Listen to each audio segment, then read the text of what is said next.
Good morning. నేను doctor Sunitha, general physician, Medicover hospital, Warangal.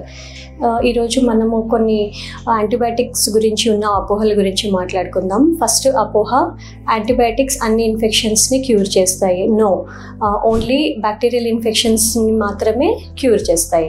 రెండవ అపోహ, యాంటీబయాటిక్స్ని ఎప్పుడంటే అప్పుడు ఆపేయచ్చు. No, it's wrong again.